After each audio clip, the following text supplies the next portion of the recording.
What are all of the drugs and associations that you need to know with ototoxicity on step 1? So the first one is vancomycin. So that inhibits cell wall peptidoglycan formation by binding the D-ala portion of the cell wall precursors. Also, this can cause thrombophlebitis, diffuse flushing, and that's what you need to know about vanc. Now, ototoxicity is also, as we mentioned, associated with amino, hence the NO, glycosides, especially in loop diuretics. Aminoglycosides can cause nephrotoxicity, neuromuscular blockade, and also teratogenicity. Now, there are also some antimicrobials that you need to avoid in pregnancy, and on that list is aminoglycosides. And why? Because of that ototoxicity. Because you're a mean person, aminoglycoside, if you punch a baby in the ear. So ototoxicity, aminoglycoside. Watch out for that in pregnancy. Only 5 more associations. There are platinum. So there's some platinum compounds like cisplatin, carboplatin, the platins, platinum, platins.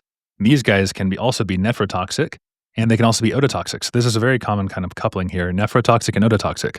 Also, you have peripheral neuropathy that's associated with your platinum. So peripheral neuropathy, you can remember the man who has the peripheral neuropathy here. And so ototoxicity is associated with platinum compounds. So cisplatin, and if you know what I'm referring to here, it is going to be cisplatin and carboplatin. All right, now just 3 more. So loop diuretics, we mentioned this. Loop diuretics have adverse effects. So what are our loop diuretics? Bumetanide and also torsemide.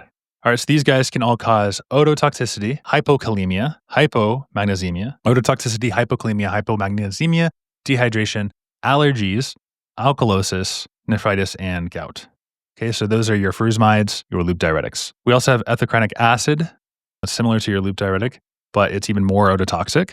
Ethacranic acid is going to be also part of your kind of ODANG, and loop earrings hurt your ears. So that's the way you can think of these loop diuretics and ethacranic acid. Okay, and now the last 2 associations. Ototoxicity would be just your aminoglycoside. A mean guy hits the baby in the ear. And then the last is just going to be reviewed. D-ala-ala vancomycin has nephro and ototoxicity. A mean man hits a baby in the ear. You have the platinum associations, carboplatin, cisplatin.